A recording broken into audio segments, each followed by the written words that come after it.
Ahora, Eduardo Van Silver, uno de los coautores de este informe y miembro de la Red de Espacio Público, dará a conocer los principales elementos de nuestro informe de políticas públicas.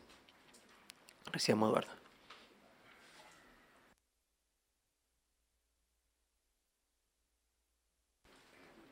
Buenos días a todos, ¿cómo están?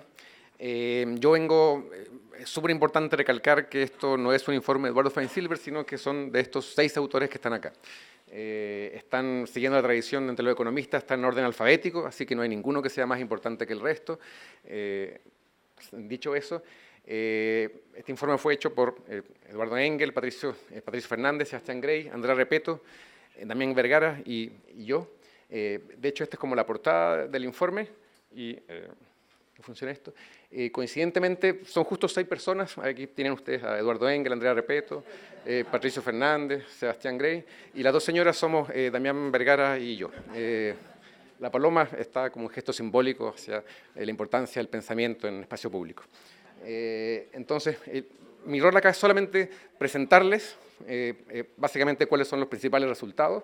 Vamos a tener 3 partes, un poco cuál fue el diagnóstico al que nosotros llegamos, los principios que nosotros acordamos, enunciamos, y para ejemplificar un poco estos principios nosotros tomamos básicamente 4 propuestas, que son 4 propuestas importantes que están en la discusión actualmente, que están un poco representadas por los panelistas que están acá, no es coincidencia los panelistas que están acá.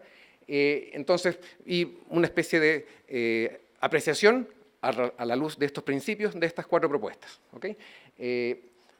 Voy a contarles un poco más. Entonces, toda la discusión va a ser después, justamente para eso está Andrea moderando y los panelistas, para que puedan debatir, etc.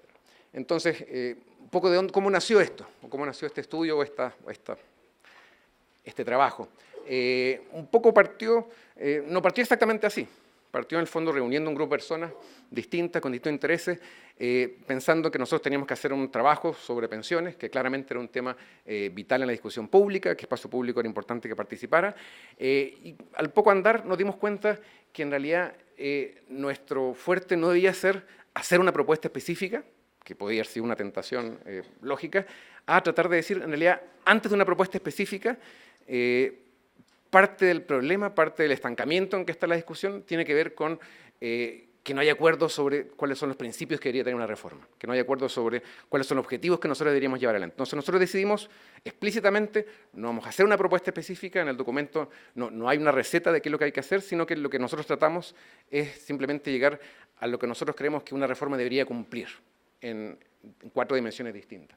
Entonces, es importante recalcar que hay economistas dentro del grupo, pero también hay de otras profesiones, de distintos orígenes, distintos intereses, distintos objetivos, y partimos en el fondo con esta idea de hacer un trabajo más inclusivo, que no fuera solamente un trabajo técnico de especialistas en pensiones, sino que fuera un trabajo un poco más global. Rápidamente nos dimos cuenta, y esto no es trivial, que yo creo que la primera reunión, Patricio Fernández preguntó, bueno, pero ¿qué es lo que es la demanda ciudadana? ¿De qué se trata eso?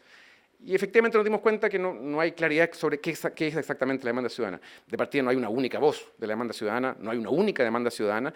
Entonces hicimos un trabajo bastante amplio, y cuando hicimos, en realidad Damián Vergara hizo un trabajo bastante amplio, básicamente de recopilar, estuvieron analizando, no sé, 50 o decenas de columnas de opinión, sistematizarlas, estudiarlas, más o menos tener una idea de qué fue el tipo del trabajo que hicieron, recopilar las propuestas que se han hecho. Empezamos a agarrar también todas las distintas encuestas, conseguimos los microdatos de las encuestas que levantó la Comisión Bravo, que hicieron otras encuestas, y empezamos a tabular información. En el fondo, tratar de sacar algunos elementos en común de esta propuesta ciudadana. Una forma de resumirla es heterogénea. ¿Okay? Distintas personas tienen distintas demandas, distintas opiniones acerca del sistema. Les voy a dar algunos visos de esto. Entre paréntesis, ese análisis de la demanda ciudadana está todo en un documento aparte de este, es un documento de referencia de espacio público, que está todo el detalle, está bastante detallado acerca de esta demanda ciudadana, que es importante porque es parte de nuestro diagnóstico. ¿Okay? Nosotros, intencionalmente, queríamos decir, hay que entender un poquito qué es lo que la gente percibe acerca del sistema antes de decir cuál es la dirección que debería tomar una reforma. Entonces, eso está en lo que llamamos la demanda ciudadana y, como ya le mencioné, proponer un marco de principios. Entonces, este es como un resumen de tu documento. El diagnóstico se puede resumir en básicamente 4 frases, algunas más obvias que otras, partiendo porque las pensiones son insuficientes, tanto las pensiones que se están pagando actualmente como las pensiones que se proyecta pagar en el corto plazo. ¿Okay? Eso, no es, a pesar de que parece un poco obvio, no es tan trivial porque hay gente que todavía defiende y dice, no, si las pensiones no son tan malas, si uno las mira de esta forma, si uno mira este grupo que está acá, en realidad no son tan malas las pensiones. Yo creo que uno tiene que partir asumiendo que en realidad eso no es así. En segundo lugar, el sistema tiene un escaso carácter de seguridad social, el sistema tal como está planteado ahora, entendido como el sistema de AFPs, el sistema de pensiones solidarias y el tercer pilar, los incentivos tributarios para el ahorro voluntario. Tiene escaso carácter de seguridad social en el sentido de que hay una serie de riesgos a los cuales están expuestas las personas y que no están adecuadamente, digamos, el sistema no se hace cargo necesariamente de ellos. Vamos a mencionar algunos ejemplos de estos riesgos más adelante. Y el último punto es que el sistema es percibido como ilegítimo o tiene un grave problema de ilegitimidad. Más adelante voy a detallar qué significa esto. Una pregunta importante es qué significa esta cosa, la legitimidad. Entonces, nosotros la traducimos en una serie de dimensiones, se puede decir. Les voy a mostrar a continuación. Entonces, eso es el diagnóstico. Una segunda parte del diagnóstico es que el debate es sumamente heterogéneo. Hay visiones sumamente extremas de hacia dónde deberíamos ir, desde básicamente no cambiar drásticamente el sistema, mantener el sistema tal como está, simplemente aumentar la cotización, hasta hacer cambios más estructurales. Y nosotros, nuestra idea es tratar de aportar este debate ordenándolo, tratando de dar algunas ideas para ordenar este debate. Entonces, los principios son 4. Una reforma debería aumentar las pensiones actuales y futuras. Una reforma debería incorporar elementos redistributivos que refuercen la idea de aseguramiento colectivo del sistema. Insisto, cada una de estas cosas las voy a detallar a continuación. Tiene que otorgar mayor legitimidad al sistema a ojos de la población y de alguna forma tiene que otorgar un mayor rol del Estado. Al final de la presentación vamos a agarrar estos 4 principios y vamos un poco a mirar las 4 propuestas que nosotros elegimos a la luz de estos 4 principios. ¿Okay? Iba a decir alguna pregunta, pero en realidad no es el momento de decir alguna pregunta. Entonces, primer punto del diagnóstico, las pensiones insuficientes.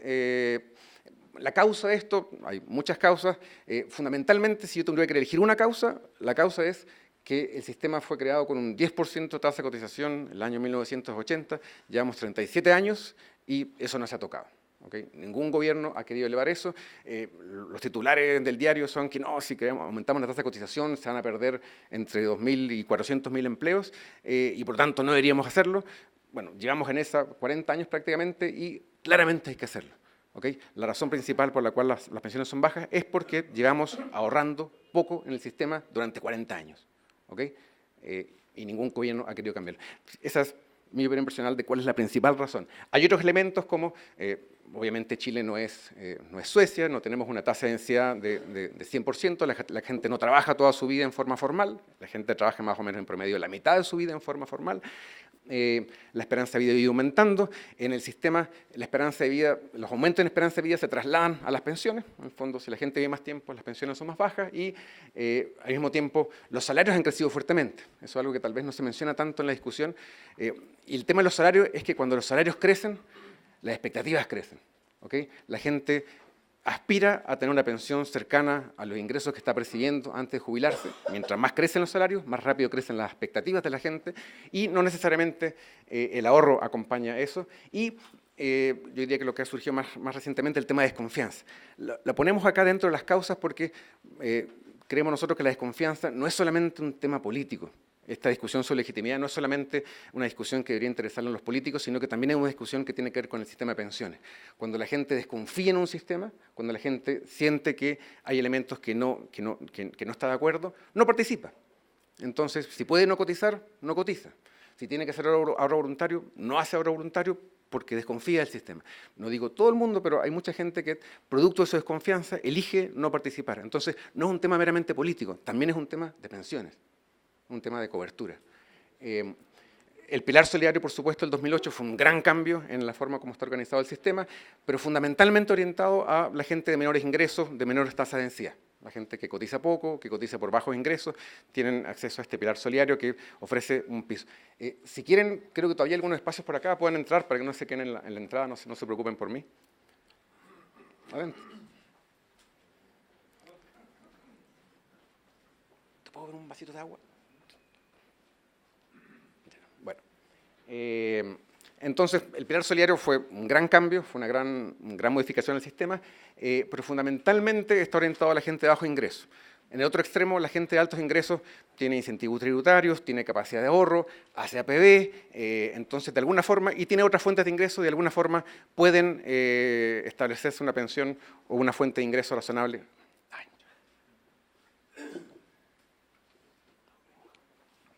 Para eso me sirven las preguntas. Cuando hacen preguntas yo tomo agua. Pero no hay preguntas. Básicamente, entonces, la conclusión es que, y un poco en ese sentido coincidimos con el diagnóstico que ha hecho recientemente el gobierno, el principal problema está en el grupo medio. El grupo medio no tiene acceso o tiene muy poco acceso al pilar solidario, tampoco tiene una capacidad de ahorro propia como para hacer su ahorro voluntario, tampoco le afectan mucho los incentivos tributarios que tiene el sistema voluntario. Entonces, ese fundamentalmente es, yo diría que el grupo que está más afectado por el sistema en su conjunto, que es un poco el resumen acá al final. Entonces, algunas de las ideas, estos son algunos de los temas que salieron en esta como análisis de la demanda ciudadana. Dentro de las encuestas, es una encuesta de la Comisión Presidencial, el 77% de los pensionados que trabaja lo hace, o sea, la gente que está pensionada, pero que sigue trabajando, y le preguntan, bueno, ¿y por qué usted sigue trabajando? En general es porque considera que su pensión es muy baja, no porque quiera seguir trabajando o porque le gusta trabajar, sino que en realidad por lo menos reportan que es porque su pensión es muy baja. Eso es un pequeño elemento que apunta a este elemento del diagnóstico. Una segunda cosa es seguridad social. El sistema, tal como está planteado, no tiene mucha seguridad social. Esto es algo que no es totalmente nuevo, en el fondo otra gente ya lo ha dicho. Básicamente, un sistema basado fuertemente en la capitalización, el afiliado asume gran parte de los riesgos, ¿okay? Partiendo por riesgos financieros, que son los más evidentes. En el fondo, si una persona se jubila cuando acaba de haber una crisis financiera y perdió un cierto porcentaje de sus fondos, bueno, ese riesgo financiero que claramente no es del control del afiliado. Aquí una distinción importante que nosotros hacemos es, hay cosas que no son del control del afiliado. El afiliado ya sea, obviamente no tiene control sobre el sistema financiero y no necesariamente entiende el sistema financiero. No necesariamente entiende qué significa exactamente esta cosa del fondo A, B, C, D y E. Entonces, eso es algo que en la práctica lo asume y no necesariamente tiene las herramientas para lidiar con eso. ¿Okay? Muy poca gente entiende sobre qué mecanismos podría hacer para protegerse mediante los riesgos financieros. Tiene los riesgos de experimentar lagunas previsionales, particularmente lagunas previsionales tempranas. Un tema que está bastante presente en el documento es, y probablemente uno de los principales problemas del sistema de pensiones, es la gran brecha de género que hay en el sistema, ¿okay? Que tiene su origen en que las mujeres trabajan menos, se jubilan antes, viven más y además tienen menores salarios. Es lo que llamamos la tormenta perfecta. Entonces, todas esas cosas, si ustedes se fijan, no son necesariamente responsabilidad de la mujer. La mujer no es responsable porque sea discriminada laboralmente en los trabajos o porque, biológicamente hablando, viven más tiempo que los hombres. Entonces, en ese sentido, es lo que nosotros llamamos que tiene escasos elementos de seguridad social. Hay una serie de elementos que están fuera del control de la persona y que, sin embargo, el sistema no los protege. ¿Estas ideas de dónde salen? Si uno hace una comparación, por ejemplo, con un sistema de reparto, hay muchas de estas cosas que implícitamente están cubiertas por un sistema de reparto. ¿Okay? Entonces, no son cosas que nosotros estamos inventando, que se nos ocurrieron a nosotros, sino que están presentes en otro tipo de sistemas. En segundo lugar, el Estado no asume, si ustedes se fijan, no asume un rol explícito como garante de los beneficios. En el fondo, si las pensiones son bajas, bueno, es que usted cotizó poco. El Estado asegura un piso para la gente que tiene bajas pensiones y que está en el 60% más pobre. Pero últimamente no es el garante del sistema en su conjunto. Como vamos a ver, efectivamente, la propuesta del gobierno avanza un poco en esa dirección. El Estado asume alguna de las responsabilidades de la administración del 5%, pero por lo menos hoy día nuestro diagnóstico es que no juega un rol fundamental dentro del sistema. Y fundamentalmente para la gente que no está cubierta por el pilar solidario, esencialmente es un sistema individual. En el fondo hay muchos riesgos que lo asume la persona.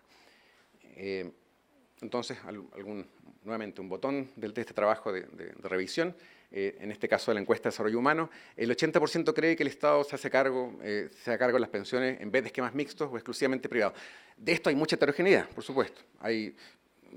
Tiene mucho que ver con la edad de las personas, tiene mucho que ver con la educación de las personas. Estos porcentajes varían bastante dentro de las encuestas, pero esto es simplemente un promedio que obviamente es bastante alto.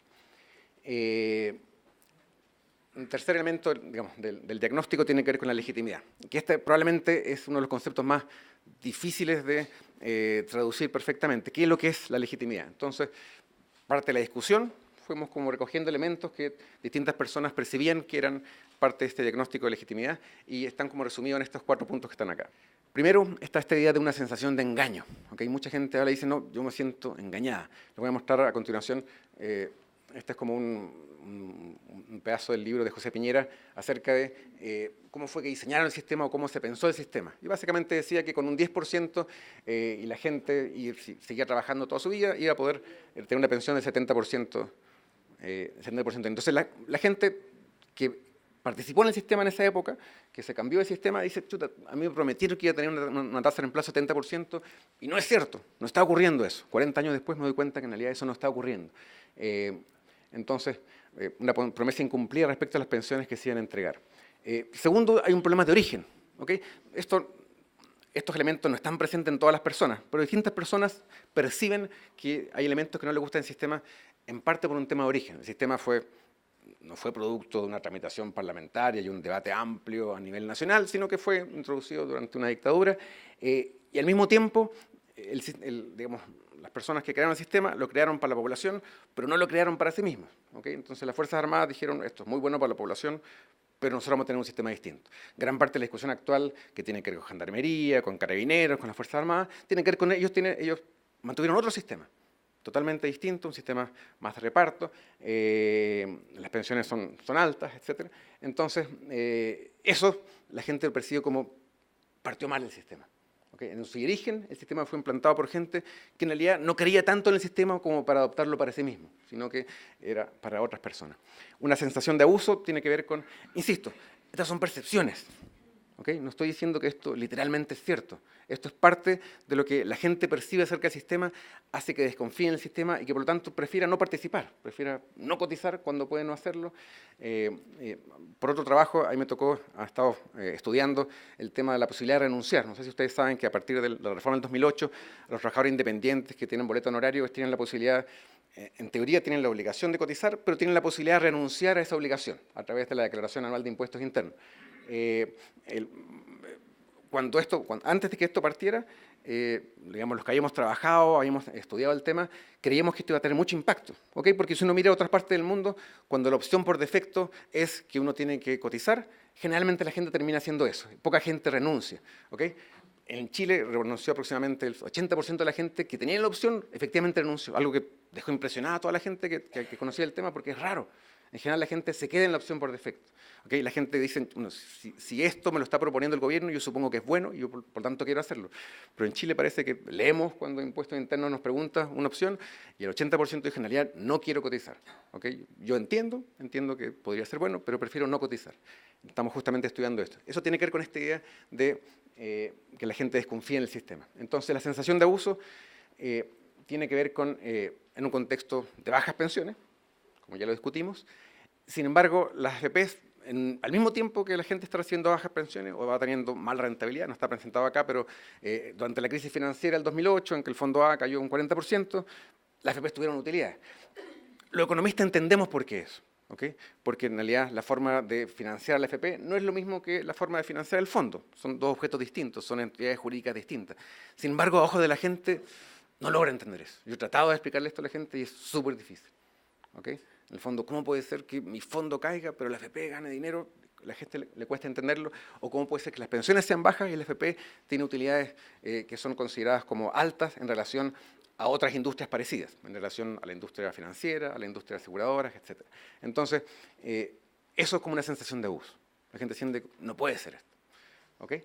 Y por último, está esta idea que la debatimos harto dentro del grupo, que es esta idea de expropiación de poder. En el fondo, estos son mis ahorros. De hecho, en el taxi que me trajo para acá me decía exactamente eso. Pucha, yo a mí me gustaría mis ahorros poder invertirlos en un fondo de inversiones, porque yo creo que mejor los inmuebles, los edificios, etcétera. ¿Y por qué yo tengo que pasarse a la AFP y él que administra? Entonces, esta idea de que, a pesar de que son mis ahorros, yo no tengo ningún control sobre cómo se invierten esos ahorros. Algunos ejemplos de estos son, hay gente que critica que las AFP inviertan en empresas que son, no sé, reconocidamente malas para el medio ambiente, o que son reconocidamente con malas prácticas laborales, con prácticas antisindicales, etcétera. Entonces, el trabajador no tiene la opción de decir, sabe que yo no quiero que inviertan en estas empresas. ¿Okay? Yo le entrego mi dinero a una AFP y ella decide por mí qué es lo que quiere hacer con ese dinero. O un segundo elemento de esto es que, por último, a mí me gustaría que es un poco como en algunos casos funcionaban las cajas del sistema antiguo, a mí me gustaría que por último me prestaran parte de mis fondos para algún fin específico, si tengo algún problema de salud o si tengo que financiar una vivienda, y después yo se lo devuelvo a mis fondos, si son mis fondos. Entonces, ¿por qué no lo puedo yo pedir prestado contra mis fondos y después devolverse? ¿Okay? No estoy diciendo que esa es una propuesta, acuérdense, nosotros no estamos haciendo propuestas específicas, estamos tratando de ilustrar con ejemplos esta sensación de expropiación del poder, que tiene muy poco control sobre cómo se invierten esos fondos. ¿Okay? El control que tienen las personas es fondo A, fondo B, fondo C, D o E, o cuál AFP. Es el único control que tiene en este caso las personas. Entonces, un 80%, en este caso una encuesta del CEP, como ven ustedes, miramos varias encuestas distintas, no estamos tratando de sesgarnos hacia alguna visión particular. El 80% está de acuerdo con que hay mucho abuso al público por parte de las AFP. ¿Okay? Nuevamente, mucha heterogeneidad, pero en promedio es lo que salía de las encuestas. Entonces, estos son algunos ejemplos de estas como sensación de legitimidad, lo que ya conversamos de José Piñera, esta idea de Dipreca y Capredena, las altas pensiones de estos sistemas, la gente gana 5 millones de pesos, etc. Y algunos recortes de diarios también los pueden ver al final del reporte si están interesados, diarios de la época. Entonces, un poco un resumen del panorama actual. Hay voces que quisieran desde terminar con las AFP y cambiar totalmente el sistema hasta gente, digamos, grupos que lo defienden totalmente tal como está y ojalá modificarlo lo menos posible. Entre medio hay muchas opciones de reforma. Entonces, ¿cuáles son estos principios o estas como ideas o ideas fuerza que nosotros llegamos? Antes de eso hay un prerequisito y esa es la parte como de economista que tiene el informe. Cualquier propuesta que se haga, cualquier reforma que se lleve a cabo, tiene que ser viable y solvente en términos técnicos. Eso significa que si la propuesta involucra mayor gasto fiscal, este gasto fiscal tiene que ser acotado, uno tiene que demostrar cuál va a ser en el largo plazo, de dónde van a salir las fuentes de financiamiento, se tiene que ser técnicamente en el sentido de viabilidad fiscal. Pero también tiene que ser técnicamente en sentidos económicos. Si yo genero un sistema que básicamente reduce fuertemente los incentivos a la gente a participar, entonces eso tampoco es viable, porque en el fondo la gente va a elegir salirse del sistema, va a elegir pasarse a la informalidad si es que los incentivos son demasiado fuertes. Entonces, esos son lo que llamamos estos términos técnicos. Entonces, tiene que ver con la parte macroeconómica, con el mercado laboral, un sistema de pensiones. Esto, si uno mira el contexto internacional, es súper claro. ¿Okay? Hay países como Colombia en que el sistema de pensiones succiona recursos fiscales y cada vez más grandes. Es probablemente uno de los ejemplos más extremos. ¿Okay? En el fondo, bueno, voy a discutir el caso colombiano, pero claramente un sistema de pensiones mal diseñado puede ser súper grave para un país. ¿Okay? Porque puede terminar básicamente desplazando otros intereses de gasto fiscal, otros intereses de inversión pública. Entonces, ¿perdón? Brasil. O sea, Brasil es un mundo aparte, es su propio continente Brasil. Entonces, esa es la idea de un prerequisito, a cualquier reforma tiene que ser técnicamente viable. Entonces, el primer principio, como es un poco obvio, es que cualquier reforma debería aumentar las pensiones, tanto las actuales como las futuras. ¿Okay? Esto no es evidente, ¿okay? Esto no es obvio, en el sentido de que, ¿por qué deberíamos mejorar las pensiones a un jubilado que ya participó? En el fondo, él cotizó su 10%, ya se jubiló, ya está recibiendo su pensión. ¿Por qué deberíamos aumentarle su pensión si es que ellos no van a participar de este nuevo sistema, no van a hacer sus propias cotizaciones? Entonces se dan cuenta que no es evidente por qué deberíamos, entre comillas, apoyar a una generación en particular. ¿Okay? Nosotros creemos que lo asumimos como uno de los principios, que hay que aumentar la pensión de los actuales jubilados por varios argumentos. Uno de los argumentos son argumentos un poco más técnicos. Uno de los argumentos es que, no sé si ustedes están conscientes, que cuando uno pasó de un sistema de reparto a un sistema de capitalización como el chileno, hay un gran costo de transición, un gran costo fiscal de transición.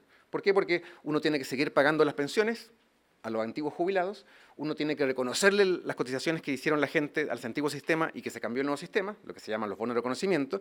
Ese es un tremendo gasto público, pero el sistema ya no recibe los aportes de los jóvenes. Entonces, los que están en el sistema FP no entran esos recursos al Estado. Entonces, esta diferencia entre lo que yo tengo que seguir pagando y que yo dejo de percibir el ingreso de los jóvenes es lo que se llama el costo de transición, cuando uno pasa de un sistema de reparto a un sistema de capitalización. Más o menos ha sido como un 4% del PIB del año 80 hasta ahora. Un 4% del PIB. ¿Okay? Es como una reforma tributaria entera, o en realidad más que una reforma tributaria, más que la última reforma tributaria, debo decir. Y esta generación fue la que pagó eso. ¿Okay? Ese 4% del PIB no nace de una maquinita que tiene el Estado para generar recursos, sino que nace de, básicamente, los trabajadores fiscales, mantuvieron sus sueldos bastante planos durante mucho tiempo.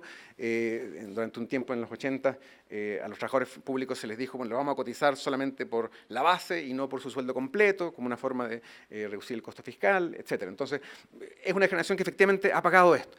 Los bonos de reconocimiento no necesariamente reflejan exactamente el esfuerzo que hizo la persona durante esa etapa activa. Los pensionados de hoy día son básicamente los pensionados que gran parte de su riqueza proviene del bono de reconocimiento, proviene de los aportes que hicieron al sistema antiguo antes de cambiarse. Entonces, si el bono de reconocimiento no está bien calculado, en cierta medida ellos están un poco pagando este costo. Entonces, por eso que nosotros decimos, en realidad, sí, una reforma debería mejorar las pensiones, incluso de los actuales jubilados. Por supuesto, también de los jubilados que van a ser un año más, en 5 años más, en 10 años más, etcétera. No solamente de los actuales, de los que están literalmente jubilados ahora.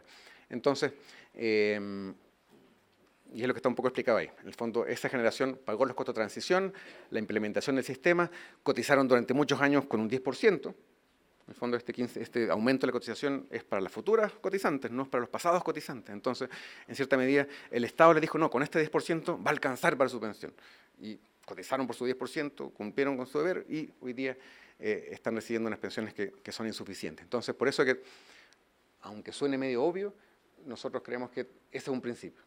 Hay que aumentar tanto las pensiones actuales como las futuras. Entre paréntesis, probablemente este es uno de los puntos débiles de la propuesta que está haciendo actualmente Piñera, porque en el fondo, si uno aumenta solamente la cotización y hace el 5% destinado solamente a la cotización cuenta individual, eso no va a aumentar las pensiones de los actuales jubilados. Entonces uno tiene que buscar alguna otra forma de mejorar las pensiones a los actuales jubilados.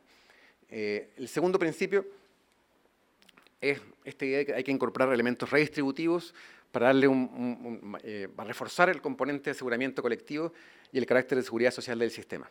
¿Okay? Como les mencionaba hace rato, básicamente esto tiene que ver con hacerse cargo de algunos de estos riesgos que yo les mencioné. Los riesgos financieros, los riesgos de lagunas tempranas de cotizaciones, todo lo relativo a la diferencia de género. En el fondo, que las mujeres viven más tiempo, que son discriminadas en el mercado laboral, que se jubilan antes y que cotizan menos frecuentemente. Por supuesto, algunas de estas cosas, si uno lee la prensa, dice, no, pero si está el bono por hijo se hace cargo de las lagunas. Y no, y en el fondo, y en cierta medida la propuesta del gobierno trata de generar incentivos para que las mujeres se jubilen más tardíamente. En el fondo, esta compensación que propone el Estado para la diferencia de longevidad entre hombres y mujeres, la hace en cierta medida condicional en que la mujer postergue su jubilación hasta los 65 años. Trata de como resolver dos problemas en uno. ¿Okay? Pero no necesariamente se hace cargo de los otros problemas asociados con la brecha de género, como podría ser, por ejemplo, la discriminación salarial. Entonces, es el segundo principio. El tercero tiene que ver con la legitimidad. Como ya les mencioné, ustedes recuerdan la lámina anterior, legitimidad tiene que ver con el origen del sistema, tiene que ver con la sensación de abuso, tiene que ver con el control sobre cómo se invierten los fondos. Entonces, de alguna forma hay que avanzar hacia otorgar mayor legitimidad. En cierta medida tiene que ver con el rol del Estado, tiene que ver con que si el Estado no es visto como un garante del sistema, entonces la gente se ve un poco indefensa. En el fondo, si mi pensión es baja y el Estado tampoco se hace cargo, no me siento de alguna forma protegido. Entonces, de alguna forma hay que avanzar en esa dirección. Y el último principio es esta idea de que dar un mayor rol al Estado como un garante de la seguridad social. ¿Okay? No me voy a detener mucho en esta lámina, ustedes pueden leerlo con más detalle acá, quiero avanzar un poco. Entonces, estas son las 4 propuestas que nosotros elegimos. Por supuesto, hay muchas más propuestas, ¿okay? Estas no son las únicas 4 cosas. Nosotros, en cierta medida, tomamos estas 4 ideas porque representan como 4 visiones distintas, como 4 elementos del espectro bastante amplio. Entonces, primero, la propuesta del Ejecutivo, no hasta el día de ayer, sino que hasta el último día que redactamos este documento, así que aproximadamente hace como un mes atrás, ¿me podrían corregir? por ahí. Entonces, por tanto, no toma en cuenta lo último que ha salido en la propuesta del Ejecutivo, aunque no ha cambiado tanto, en lo esencial no ha cambiado tanto desde la última versión hasta lo que ha salido la semana pasada. Lo que se conoce como la propuesta global B, dentro de la Comisión Bravo, ustedes recordarán que hubieron dos propuestas globales, la propuesta global A, la propuesta global B, una propuesta global C, pero que recibió solamente un voto. Entonces la propuesta global B la incluimos acá. Un poco por eso András, yo creo que está representando aquí la propuesta global B, pero él me puede desmentir. Tomamos también lo que en ese momento se conocía como la propuesta del grupo Mejores Pensiones para Chile y la propuesta de la coordinadora No Más AFP. Entonces, un poco lo que hay acá es tomar estos principios, en el fondo, legitimidad, aumentar pensiones actuales y futuras, seguridad social y rol del Estado. Y miramos un poco las propuestas, por lo menos tal como estaban hasta el último momento que hicimos el informe. La propuesta del Ejecutivo, me imagino que a esta altura todos más o menos la conocen, es en principio técnicamente viable. Decimos en principio porque nosotros no tenemos los estudios técnicos, los estudios actuariales que se hayan hecho, así que por las presentaciones que hemos visto se nota que hubo un trabajo técnico serio bien hecho, en el fondo de proyectar cuál va a ser el costo fiscal, cuáles van a ser las pensiones, cuál va a ser los efectos. Entonces, en principio sería técnicamente viable. Si ustedes se fijan, no involucra una fuerte participación del Estado en términos fiscales. ¿Okay? Se aumenta en 5%, ese 5% tiene algo de cuentas individuales y tiene algo de redistribución dentro del sistema, pero no hay necesariamente un aporte directo del Estado. Entonces, en ese sentido, no hay un costo fiscal que uno podría decir que está aumentándose a partir de la propuesta. Es cuidadosa con los incentivos, el ahorro y no implica un aumento sostenible del gasto fiscal. Cumple con esta idea de aumentar las pensiones futuras porque aumenta los recursos que van a un tipo de ahorro, que es este 3%, y también las pensiones actuales, en el sentido de que parte de este 2% se va a destinar a mejorar, de acuerdo a lo que se entiende, mejorar en un 20% las pensiones actuales, a través de este componente generacional. Por lo tanto, en ese sentido, los dos primeros criterios, ustedes pueden pensarlo, van en la dirección correcta. Hay elementos de seguridad social, particularmente esta compensación que se hace a las mujeres por su diferencia en longevidad. Acuérdense, la diferencia de género tiene cuatro razones. Cotizan menos, ingresos más bajos, jubilan antes y viven más. Entonces, este elemento de la propuesta se hace cargo de los últimos dos. Incentiva a las mujeres a jubilarse un poco más tarde y genera una compensación. Básicamente, ¿qué es lo que es la compensación? Es, si la mujer tiene 65 años, se le calcula la pensión como si fuera un hombre. Un hombre vive en menos tiempo y por lo tanto su pensión es un poco más alta. Entonces se le calcula de esa forma y lo que hace es que el sistema pagaría la diferencia entre los recursos que tiene la persona y el cálculo que sería si la persona fuera un hombre. ¿Se entiende? Más o menos. Básicamente trata de complementar la diferencia en longevidad entre hombres y mujeres. Y el 2%, como sistema de aseguramiento colectivo, entre otras, cumple como tres fines.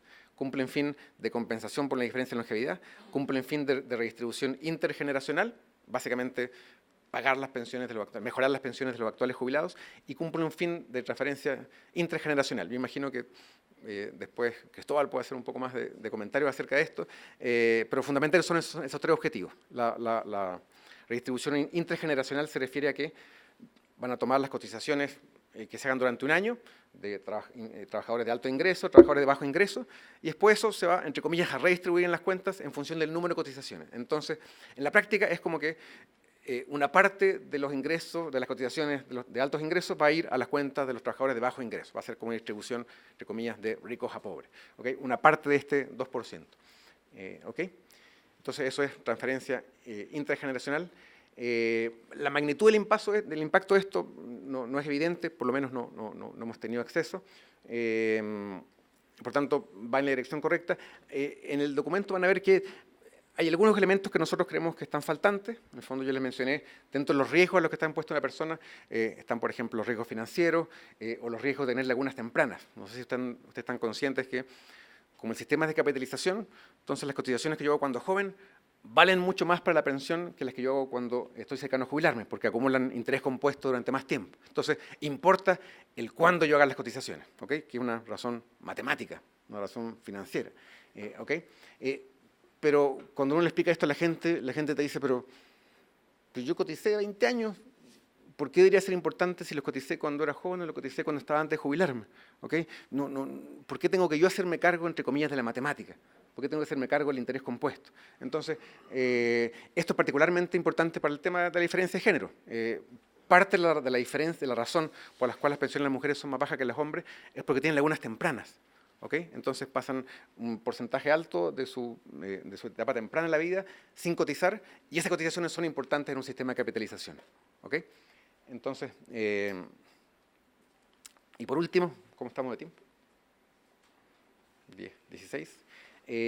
Por último, efectivamente, digamos, la propuesta del Estado otorga un mayor rol al Estado a través de la administración de este 5%. Sin embargo, creemos nosotros que no va suficiente en esa dirección, en el sentido de que cuando la gente ve esta propuesta dice, pero entonces yo voy a tener que seguir cotizando una AFP, y esta AFP es privada, entonces, y entre comillas, lucra con mis cotizaciones, entonces esto no cambió eso. ¿Okay?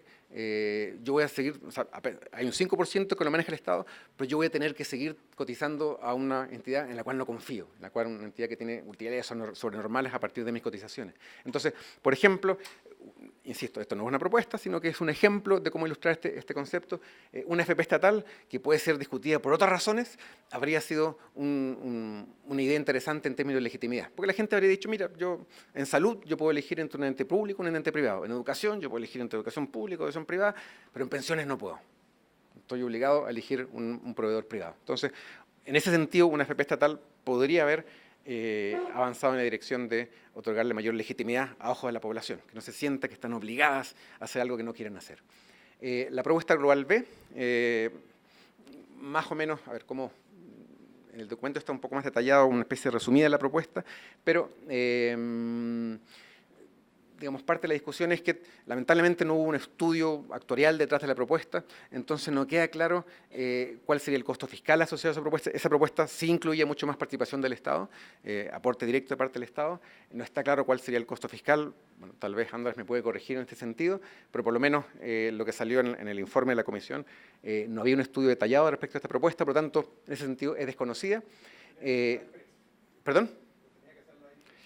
Entiendo que no es culpa de la Comisión Bravo, o por lo que escucho acá, pero no se hizo lamentablemente. Sería bueno, si se ha hecho posteriormente, sería bueno conocerlo.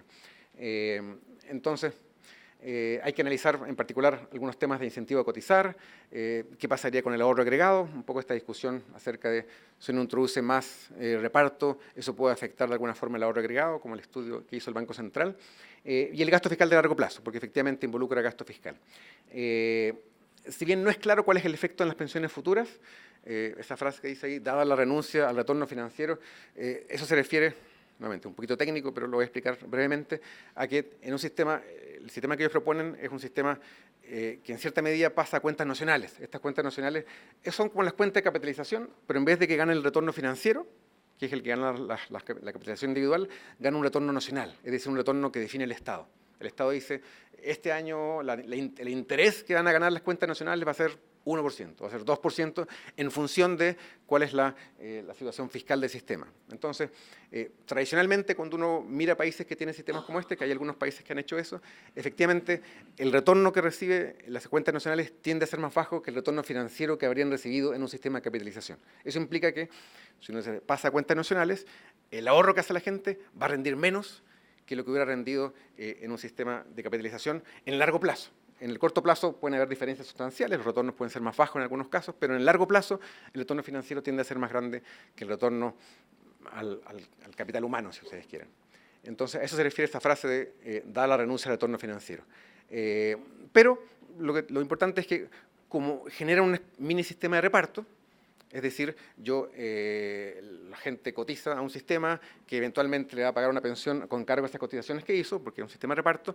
Esos recursos iniciales, las cotizaciones iniciales, que no se destinan a pagar pensiones o a comprar instrumentos financieros, se pueden utilizar para pagar las pensiones actuales. Entonces, es el mecanismo mediante el cual el sistema, la propuesta permite mejorar las pensiones actuales sin necesariamente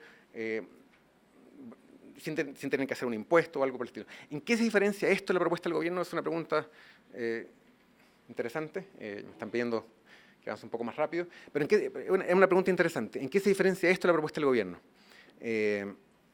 Un sistema de reparto, si yo empiezo a cotizar a él, yo estoy comprando derechos a una obligación en el futuro. Entonces digo, yo cotizo a este sistema, pero cuando yo me jubile, yo voy a tener derecho a algún tipo de beneficio con cargo a esa cotización. ¿Okay? En la propuesta del gobierno, si ustedes se fijan, hay una parte de la cotización, una parte de este 2%, que va a ir destinado a pagar las pensiones actuales, pero que no necesariamente me está comprando algún beneficio para mí. En particular, los trabajadores que están entrando al mercado laboral van a pagar este 1%, ese 1% se va a utilizar para pagar las pensiones actuales, pero eso no le da derecho a nada más adelante. En ese sentido, esta discusión sobre si es un impuesto o un impuesto, efectivamente hay un elemento de impuesto ahí. Entonces, la principal diferencia es que en un sistema de reparto me estaría comprando un derecho previsional, en este caso, con la propuesta del gobierno, no lo está comprando. Por último, digamos, la propuesta avanza en legitimidad porque claramente otorga mucho mayor protagonismo al Estado. No tengo tiempo para describir en detalle, pero va en esa dirección. Lamentablemente no tenemos mucho más detalles sobre qué es lo que implica fiscalmente esta propuesta. La propuesta de Clapes-José o del grupo Mejores Pensiones para Chile es técnicamente viable, fundamentalmente porque fundamentalmente lo que hace es aumentar la parte de cotización individual, aunque también potencia el pilar solidario, prioriza el aumento de las pensiones futuras. Como gran parte de la mayor cotización va a una cuenta individual, no tiene esta componente intergeneracional o intergeneracional. Entonces, fundamentalmente es que las personas que están entrando al mercado laboral van a tener pensiones mucho más altas en 40 años más. ¿Okay? En el fondo, ¿cuál es el problema de eso? Es que su efecto es mucho más lento en el tiempo. ¿Okay? Si hoy día yo empiezo a cotizar 15% en vez de 10%, si mi cotización es 50% más alta, pero solamente si cotizo durante toda mi vida, mi pensión va a ser 50% más alta. Si me quedan 10 años por cotizar, la pensión va a ser mucho menos que eso. El aumento de la pensión va a ser mucho menos que eso. Entonces, no tiene muchos elementos de seguridad social como medidas específicas que apunten a la brecha de género. Insisto, esto es la propuesta que hizo el Grupo Mejores Pensiones, no necesariamente coincide con la propuesta actual que tenga, digamos, en este caso, este grupo actualmente. Entonces, ni protege a los trabajadores contra el riesgo financiero o de lagunas. Tampoco avanza mayoritariamente en temas de legitimidad, entre otras cosas porque no otorga un rol más importante al Estado. Esta idea del comité de los propietarios de los fondos, creemos nosotros que no se hace suficientemente cargo de esta idea de ilegitimidad. En el fondo, que haya un grupo propietario no significa que la gente va a tener mucho mayor injerencia sobre exactamente cómo se invierten los fondos, no necesariamente. ¿Okay? Y por último, la propuesta de no más AFP, en principio es técnicamente inviable, por decirlo de alguna forma. ¿En qué sentido? Si ustedes miran el estudio, implica un gasto fiscal creciente, bastante alto. No está muy claro cómo se financiaría ese mayor gasto fiscal en el futuro. Entre otras cosas, una de las ideas que tiene esa propuesta es que el piso se subiría hasta el salario mínimo. En el fondo, que nadie recibe una pensión inferior al salario mínimo. Eso en términos de incentivo es bastante dramático. En el fondo, si yo sin hacer nada recibo el salario mínimo como pensión, entonces mis incentivos a participar en un sistema son bastante más bajos. ¿Okay? Eso es como bastante fuerte como efecto. Entonces, en ese sentido, su principal problema es fundamentalmente enviar. Pero si ustedes se fijan, en las otras dimensiones está bastante bien. En el sentido de que otorga mucho mayor rol al Estado, como un sistema de reparto tiene muchos mayores elementos de seguridad social, posiblemente estaría mucho mayor dotado de legitimidad, porque sería un sistema que sería creado en democracia, es más parecido a lo que existe en otras partes del mundo, lo que existía en Chile antes del año 80, etc. Entonces, sin embargo, el tema de la viabilidad es más complicado. Entonces, conclusiones. De las 4 propuestas analizadas, ninguna se hace completamente cargo de los 4 principios que nosotros creemos que son importantes. Algunas son mejores en una dirección, otras son mejores en otra dirección. Probablemente la respuesta está en algún punto medio, en hacer modificaciones en torno a alguna de estas. Y nosotros creemos que con este trabajo esperamos ayudar un poco a contribuir a ordenar un poco la discusión. Entonces, en vez de discutir si esto tiene que ser de esta forma o de esta otra forma, veamos si estamos de acuerdo con esta idea. Mejorar las pensiones actuales y futuras, darle un mayor rol al Estado, dar mayor legitimidad al sistema y tener más elementos de aseguramiento colectivo. ¿Ok? Esa es un poco nuestra idea. Muchas gracias.